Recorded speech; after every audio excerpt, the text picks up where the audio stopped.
Okay, so welcome to the channel. আজকে আমরা discuss করব কিভাবে প্রাইভেট জব পেতে হয়। তো এই ভিডিওটি তাদের জন্য যারা 10 পাস বা মাধ্যমিক পাস বা 12 পাস বা আইটিআই বা ডিপ্লোমা বিসিএ বিটেক গ্র্যাজুয়েশন যারা যারা করেছো কিন্তু সরকারি চাকরির জন্য তোমরা পড়ছো অথবা এখন ফাইন্যান্সিয়াল পরিস্থিতি বা যাই বলো না কেন তোমরা যদি প্রাইভেট জব খুঁজছো এখন, তাহলে পরে এই ভিডিওটি তোমাদের জন্য। দেখো, হ্যাঁ, তো চাকরি শুধু ডিগ্রি দিয়ে হয় সেটা না, তোমাদেরকে প্রিপারেশান প্রপারলি নিতে হবে। তোমাদের সর্বপ্রথম যেটা দরকার সেটা হচ্ছে স্কিল, যে কোন স্কিলের বেসিসে তুমি চাকরি পাবে। তো যা হোক, এটা কাদের জন্য এটা তো বলে দিলাম আর কি তোমাদের। যে কেউ কোম্পানিতে, প্রাইভেট কোম্পানিতে চাইলে কেরিয়ার স্টার্ট করতে পারে, তো সেটার ব্যাপারেই আছে। এবার আমাদের বুঝতে হবে যে প্রাইভেট জব বলতে কী বোঝায়। তো প্রাইভেট জব মানে কোনো প্রাইভেট কোম্পানি, ধরো স্টার্ট আপ হতে পারে বা এমএনসি হতে পারে, সেখানে কাজ করা। তো এইখানে দেখো 6 ধরনের কোম্পানি লেখা আছে। যদি ছোট কোম্পানি হয় তার বেনিফিট কী আছে, যে সেখানে তোমাকে ইজিলি নিয়ে নেবে। ঠিক আছে, সেখানে ইন্টারভিউ প্রিপারেশন বলো বা আদার্স যে রিকোয়ারমেন্টগুলো সেগুলো অতটা চেক হবে না, কিন্তু তোমার জব পাওয়ার চান্সেসটা বেশি। স্টার্ট আপ কোম্পানিতে কী হবে, তুমি ভালো তাড়াতাড়ি শিখতে পারবে বা এবং গ্রোথ হবে, দ্যাট ইজ কুইক লার্নিং যাকে বলে আর কি, সেই জিনিসটা হবে।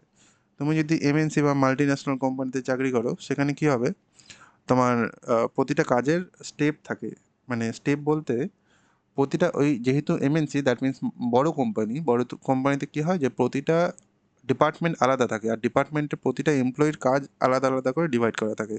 আর স্টার্ট আপে কী হয় যে একটা এমপ্লয়ি হয়তো দুটো কাজ করছে একসাথে। তো এই হচ্ছে ডিফারেন্স। মানে এমএনসিতে তোমার প্রসেসটা থাকে, আর যেহেতু বড় কোম্পানি তার জন্য তোমার স্টেবিলিটি থাকে। এছাড়াও তুমি ম্যানুফ্যাকচারিং যে কোম্পানিগুলো আছে, ফ্যাক্টরিজগুলো আছে, প্ল্যান্ট আছে, প্রোডাকশন, এই জিনিসগুলোতে তুমি দেখতে পারো। বা সার্ভিস সেক্টর অবভিয়াসলি আছে আমাদের দেশে, যেরকম ধরো ব্যাঙ্কিং সেক্টর আছে, রিটেল আছে, হেলথ কেয়ার আছে।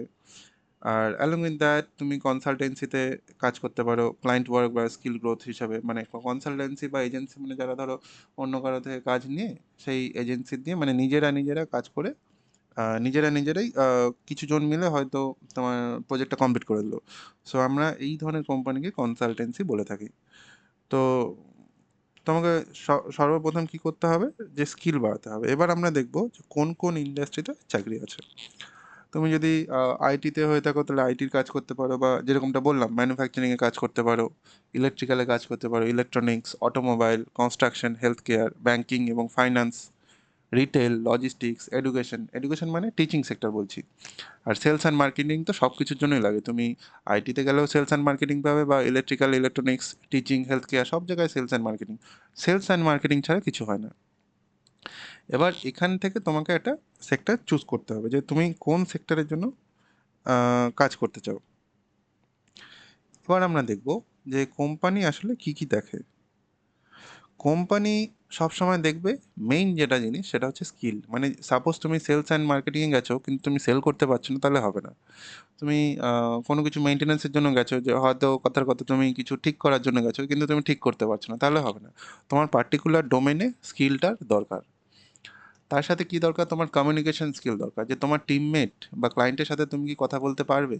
যে টিমমেট কিছু হয়তো তোমাকে বলছে, তুমি সেটা বুঝতে পারছো না, বা টিমের মধ্যে কনফ্লিক্ট শুরু হয়ে গেলো, তখন কিন্তু হবে না।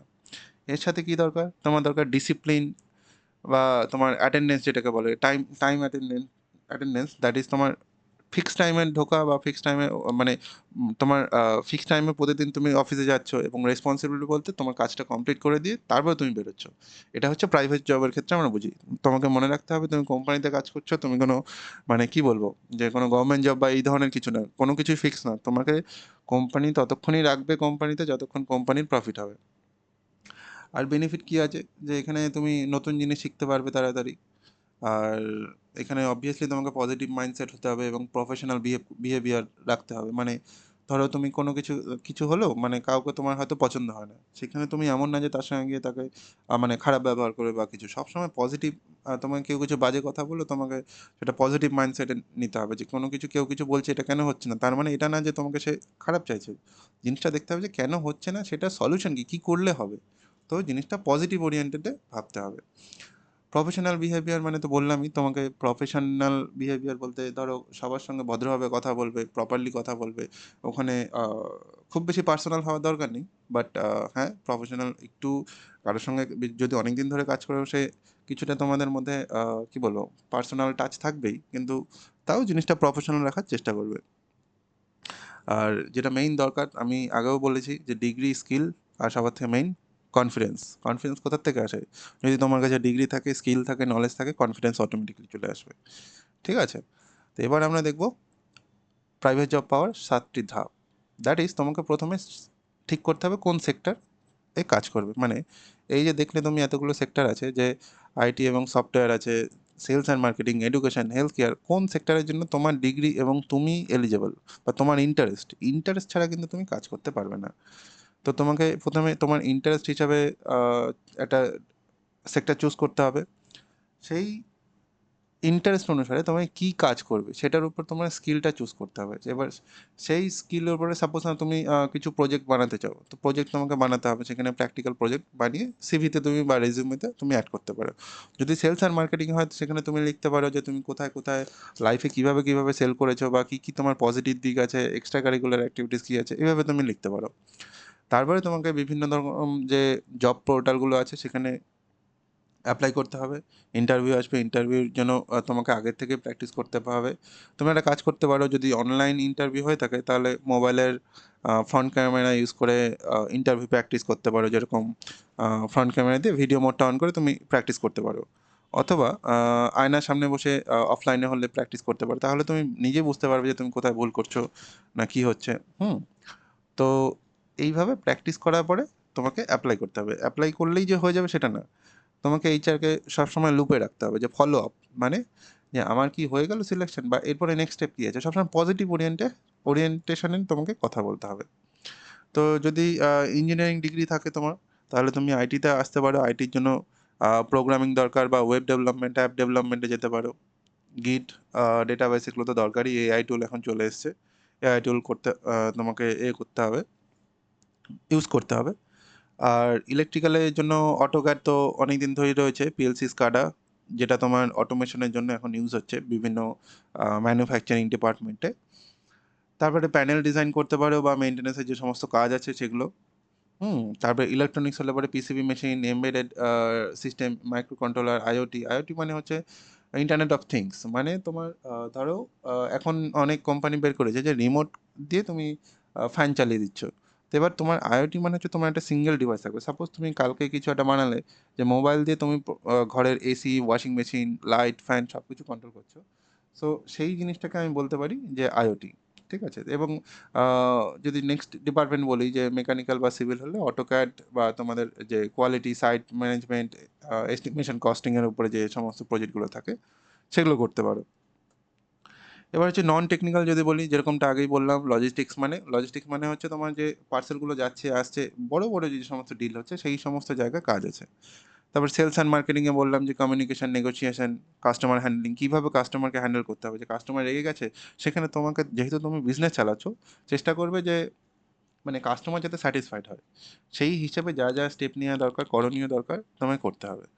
তারপরে রয়েছে রিটেলে, তুমি কাস্টমার সার্ভিসে কাজ করতে পারো। অবভিয়াসলি প্রোডাক্ট নলেজ লাগবে এবং বিল্ডিংয়ের উপরে নলেজ লাগবে। তুমি যদি অ্যাকাউন্টস ডিপার্টমেন্টে কাজ করতে চাও, ধরো সেখানে তুমি ব্যাংকিং বা ফাইন্যান্সে বলতে যাচ্ছি আর কি, তুমি এক্সেল, ট্যালি, হ্যাঁ, বেসিক অ্যাকাউন্টিং, ডকুমেন্টেশন, তার সঙ্গে যদি আহ, সেই কোম্পানিতে অনেক এমপ্লয়ি থাকে, এমপ্লয়ির কীভাবে স্যালারি দেওয়া হয়, বা এই সমস্ত জিনিস, যেরকম পিএফ আছে বা মেডিকেল ইন্স্যুরেন্স যদি থেকে থাকে, সেগুলো কীভাবে হ্যান্ডেল হয়, এগুলো তোমাকে জানতে হবে।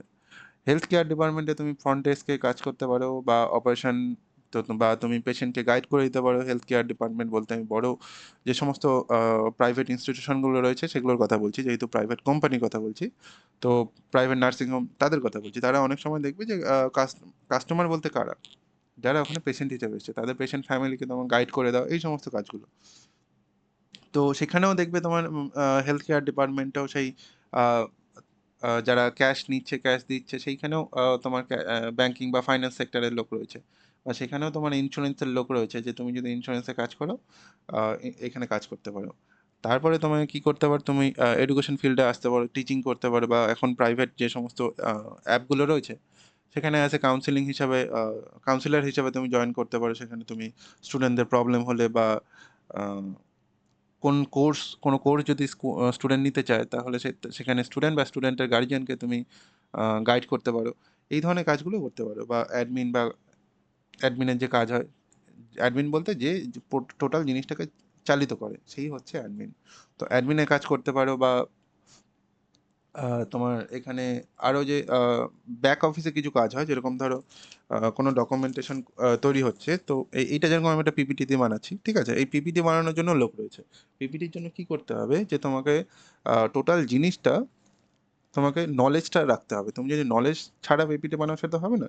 তো ফার্স্টে তোমার ওই ডিপার্টমেন্টের ওপরে নলেজ থাকতে হবে, তারপরেই এই ব্যাক অফিসের কাজগুলো করতে পারো।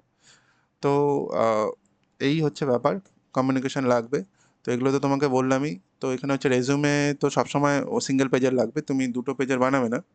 চেষ্টা করবে সিঙ্গেল পেজের মধ্যেই রেজুমেটাকে কমপ্লিট করতে। তোমার সেকশন থাকবে সেখানে নাম, অ্যাড্রেস, তারপরে এডুকেশন, তারপরে স্কিল কি জানো, ইন্টার্নশিপ বা যদি ট্রেনিং কোথাও করে থাকো, বা আগে যদি কোথাও কাজ করে থাকো সেই জিনিসগুলো লিখবে, বা প্রজেক্ট বা প্র্যাকটিক্যাল ওয়ার্ক যদি কোথাও করে থাকো, কী সার্টিফিকেট রয়েছে, যেরকম তোমার এডুকেশনাল ডিগ্রির সঙ্গে এক্সট্রা কারিকুলার অ্যাক্টিভিটিসে কী করেছো, হয়তো তুমি খেলতে ভালো পারো বা কোনো এক্সট্রা কিছু করেছো সেটা অ্যাড করতে পারো।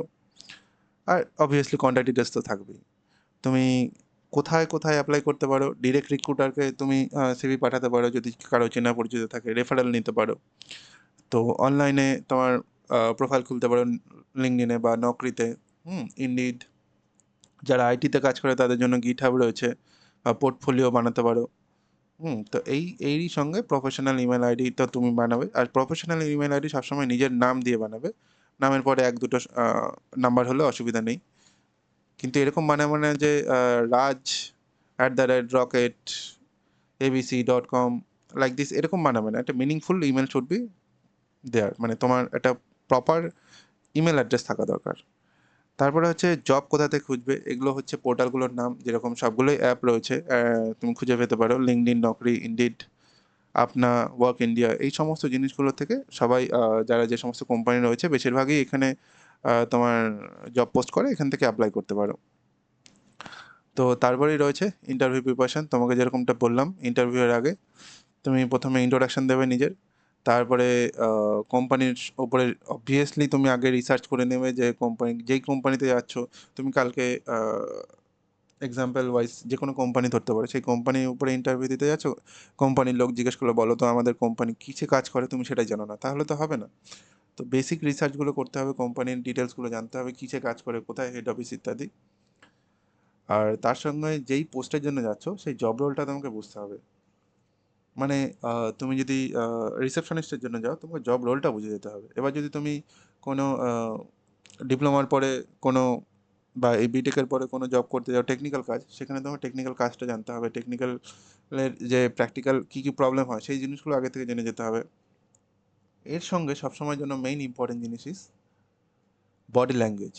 বডি ল্যাঙ্গুয়েজ, ওই বললাম বডি ল্যাঙ্গুয়েজ এবং কনফিডেন্স, দ্যাট ইজ তোমার যদি নলেজ থাকে, স্কিল থাকে, ও অটোমেটিক চলে আসবে। অ্যান্ড অবভিয়াসলি একটা পজিটিভ বডি ল্যাঙ্গুয়েজ চাই, এরকম না যে মেরে দেবো কেটে দেবো, এরকম না।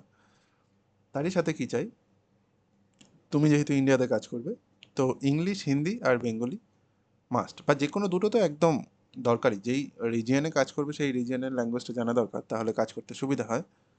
এবং স্যালারি ও লোকেশন নিয়ে পরিষ্কার ধারণা, দ্যাট মিন্স তোমার আহ, কোথায় কাজ করতে চাও এবং কত টাকা নিতে চাও সেই জিনিসটার উপর তোমার একটা আইডিয়া থাকা দরকার। ধরো তোমার এক্সপেকটেশন হচ্ছে 20,000 টাকা পার মান্থ তোমার চাই, কিন্তু ওই কোম্পানি তোমাকে বলছে যে 15,000 টাকা দেবে। সেখানে কি তুমি কাজ করবে কি করবে না সেটা আগের থেকে তোমাকে ডিসাইড করতে হবে। তো এই জিনিসগুলো করে রাখবে, তারপরে তুমি ইন্টারভিউ শেষ হলে থ্যাংক ইউ বলে চলে আসবে। তো এখানে লেখা আছে যে রোড ম্যাপ কী আছে, তুমি 10 পাস হলে পরে আইটিআই বা ডিপ্লোমা করতে পারো, বা যদি 12 করে থাকো ডিগ্রি বা ডিপ্লোমা করতে পারো, তার সঙ্গে স্কিল ইন্টার্নশিপ তো অবশ্যই। ডিপ্লোমা বা আইটিআই করে থাকলে পরে তুমি ট্রেনিং করতে পারো। বিটেক করে থাকলে পরে আবার ইন্টার্নশিপ, প্রজেক্ট, রেজুমে ওই একই জিনিস লেখা আছে। তো বিকম, বিএ, বিএসসি করলে পরে স্পেসিফিক স্কিল তোমাকে মানে নন টেকনিক্যাল এতে যেতে হবে ডিপার্টমেন্টে। সেলস হতে পারে, অ্যাকাউন্টস হতে পারে, ব্যাঙ্কিং, এইচআর, অপারেশন, আর টিচিং তো বললামই। আর কমপ্লিট গ্র্যাজুয়েশন করলে আমি চেষ্টা করবে যে গ্র্যাজুয়েশনটা কমপ্লিট করা, তাহলে ভবিষ্যতে অপরচুনিটি বেশি আসে। আর রোজ অ্যাপ্লাই করবে, নিজেকে আপগ্রেড করে রাখবে, স্কিল আপগ্রেড করবে, ইন্টারভিউ দিতে থাকবে। আর সবার থেকে মেইন নলেজটা রাখবে আর ইন্টারভিউ প্র্যাকটিস করতে থাকবে। তো যারা ফ্রেশার আছো তাদের জন্য কিছু কিছু জিনিস, যেরকম স্কিল না শিখে অ্যাপ্লাই করা। মানে হয়তো আমি স্কিল জানি না, আমি সাপোজ কোনো একটা কিছু কাজের ব্যাপারে বললাম যে আমি সেল করতে পারি, অথচ আমি সেল জানি না। তো আমার দ্বারা তো সেল হবে না, তো সেখানে অ্যাপ্লাই করলে পরে যে ইন্টারভিউয়ার হবে সে ওখানেই ধরে নেবে। তো তুমি পাবে না। তো বেটার যে তুমি প্রথমে স্কিল ডেভেলপমেন্ট করো, তারপরে তুমি অ্যাপ্লাই করো। আর ফেক এক্সপিরিয়েন্স লেখার চেষ্টা করবে না কোনো সময়, তখন ইন্টারভিউয়ার আবার মানে ইন্টারভিউয়ের কাছে তুমি ধরা পড়ে যাবে। তো আলটিমেটলি তোমার একটা অপরচুনিটি লস হলো। তার সঙ্গে কেউ যদি বলে যে আমি ইংলিশ শিখবো না বা কমিউনিকেশন স্কিল আপগ্রেড করবো না, সেটা তো হয় না। তোমাকে সেখানেই কাজ করতে হবে। এখনকার দিনে ইংলিশ আর কমিউনিকেশন স্কিল ইজ মাস্ট। তোমাকে সেটা আপগ্রেড করতেই হবে। আর প্রতিদিন অ্যাপ্লাই করতে হবে। আর ধরো আমি এখন চাই যে একটা জব হলেই হলো আমার। আমি অ্যাকাউন্টসেও অ্যাপ্লাই করছি, আমি রিসেপশনিস্টেও অ্যাপ্লাই করছি, এইচআরেও অ্যাপ্লাই করছি, সব জায়গায় আমি ডিজাইনার হিসেবে অ্যাপ্লাই করে দিচ্ছি। সব জায়গায় আমি একটাই সিভি পাঠাচ্ছি, তাহলে তো হবে না। এবার প্রতিটা জব রোলের জন্য আলাদা আলাদা সিভি আমাকে বানাতে হবে। তার সাথে কি আছে, যেরকমটা বললাম, ইন্টারভিউ প্র্যাকটিস করতে হবে। এখানে না করা লেখা আছে। ছোট কোম্পানিকে ইগনোর করে অনেকে, যে ছোট কোম্পানি যাব না। সেটা না, তোমাকে কেরিয়ারটা শুরু করতে হবে। কেরিয়ার যদি শুরু করে দাও একবার, তারপর তুমি সেই সেক্টরে ঢুকে গেলে অটোমেটিকলি বেটার কোম্পানি পেয়ে যাবে। তারপরে হচ্ছে এটা তোমার প্ল্যান আছে, একটা রাফ প্ল্যান। ধরো প্রথম 3 দিন তুমি ঠিক করলে যে কোথায় কাজ করবে। 20টি কোম্পানি বা 30টি কোম্পানি তোমার হিসেবে লিস্ট করলে। তারপরে 10 দিন তুমি সেখানে কি কি করতে হবে। সেলস যদি করতে চাও, সেলস ডিপার্টমেন্টে ঢুকতে চাইলে সেলসের ব্যাপারে তোমার কথা বলতে হবে, বা কি কি টেকনিকে সেল করা হয় সেই জিনিসগুলো জানতে হবে। তারপরে 5 দিন ধরে তুমি লাগালে যে রেজুমে বানাবে, বা লিঙ্কডইনটাকে তুমি মডিফাই করে সুন্দর করে করে, বা একটা জব পোর্টাল তুমি তৈরি করতে পারো নকরিতে, বা অন্য কোনো অ্যাপ না, বা বিভিন্ন যে অ্যাপগুলো রয়েছে আমি আগে দেখালাম, এই অ্যাপগুলোতে তুমি আহ, তোমার নিজের অ্যাকাউন্ট ক্রিয়েট করতে পারো, করে অ্যাপ্লাই করতে পারো। তো প্রতিদিন অ্যাপ্লাই করবে। আর অবভিয়াসলি ইন্টারভিউর পরে একটা করে ফিডব্যাক নেবে, তারপরে রেজুমে আপলোড করবে। তো এই হচ্ছে ব্যাপার, যে তোমার মেইন ডিগ্রি দরকার। তো অবভিয়াসলি গ্র্যাজুয়েশন করলে বেটার হয়, বা যদি 10 বা 12-এ তোমার ডিগ্রি থাকে সেটাও কোনো খারাপ, সেটা বলছি না। সবসময় আমাদের চেষ্টা থাকবে যে বেটার কিছু করার জন্যে। এবং সেই লেভেলে তোমাকে যদি তুমি 12 পাস ছেলে বা মেয়ে হয়ে থাকো, তোমার রেজিউমেটা সেভাবে বানাবে, এবং সেখানে রেজিউমের মধ্যে স্কিলগুলো মেনটেন করবে, যাতে রিক্রুটার যে হবে সে যাতে তোমাকে দেখেই নিতে চায় আর কি। আর অ্যাজ এ ফ্রেশার যদি হয়ে থাকো, তাহলে পরে সবসময় কোনো সময় মানে এরকম বলবে না যে আমি 20,000 টাকাই দরকার, বা 50,000 টাকা না হলে আমি কাজ করবো না, ওরকম না। প্রথম প্রথম তোমাকে যে টাকাটা দিচ্ছে সেই টাকাটা তুমি শুরু করো কেরিয়ার। তারপরে তুমি আবার কোম্পানি চেঞ্জ করে ভবিষ্যতে গ্রো করতে পারবে। সো এই হচ্ছে আজকের টপিকের মেইন কথা, মানে কিভাবে প্রাইভেট জবের মানে জব পাবে। তোমার যেই ডিগ্রি থাকুক না কেন, এটা একটা জেনারেলাইজড গাইড, যে তুমি এই জিনিসগুলো ফলো করলে পরে তুমি মানে প্রাইভেট সেক্টরে জব পাওয়ার চান্সেস খুবই বেশি। যাই হোক, থ্যাংক ইউ। ভালো লাগলে পরে লাইক, কমেন্ট, শেয়ার করে দিও। আর তোমাদের যদি কোনো রিকোয়ারমেন্ট বা কিছু জানানোর থাকে তুমি কমেন্ট করতে পারো। ওকে, থ্যাংক ইউ।